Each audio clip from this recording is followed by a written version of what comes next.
శివరాత్రి రోజున మనం చేయవలసినటువంటి దానాలు ఎప్పుడూ నేను చెప్పే మాట ఒకటేనండి. శక్తి వంచన లేకుండా, శక్తి మించి లేకుండా. అంటే మన దగ్గర పెట్టగలిగినటువంటి రూ. 10 శక్తి ఉంటే, ఆ రూ. 10కి అంటే పిసినారితనం చూపించకుండా ఒక మాటలో చెప్పాలంటే, మన దగ్గర ఉన్న దాంట్లో. అదే నా దగ్గర రూ. 10 ఉంటే రూ. 20 దానం చేయకూడదు. అంటే నేను రూ. 10 ఉంటే ఇంక 10కి అప్పు చేసిన దాన్నే కదా!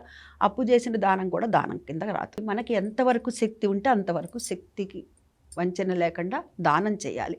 ముఖ్యంగా అన్నార్తులు ఎవరైతే ఉంటారో వారికి అన్నదానం చేయాలి ఈ రోజున. ఏది భోజనం అంటే మామూలుగా ఏదో పప్పు కూర ఇట్లా కాదండి. మృష్టాన్న భోజనం, పిండి వంటలతో సహా కూడా.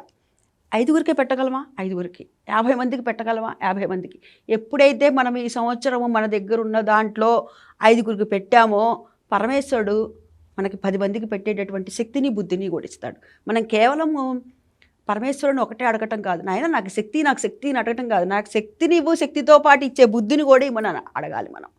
అలా ఇటువంటి దానాలు చేయటం. ఇంకా ఎవరికైనా సరే వస్త్రదానం చేయటం, ముఖ్యంగా మటుకు అన్నదానం అండి ఈ రోజున. ఇంకా తర్వాత వస్త్రదానం చేయటం. తర్వాత రాబోయేదంతా కూడా వేసంకాలం కాబట్టి కాస్త కాళ్ళకి ఏదైనా చెప్పులు లేనటువంటి వాళ్ళు బోల్డు మంది రోడ్డు మీద తిరుగుతూ ఉంటారు. వాళ్ళకి అవసరమైనటువంటి వాళ్ళకి ఆ కాళ్ళకి చెప్పులు ఇవ్వటం, ఎండ నుంచి రక్షణ కోసమని గొడుగుని ఇవ్వటం, ఇలాంటివి దానాలు చేయాలి. మన శక్తి వీట్లలో ఏది ఉంటే అది దానం చేయొచ్చు.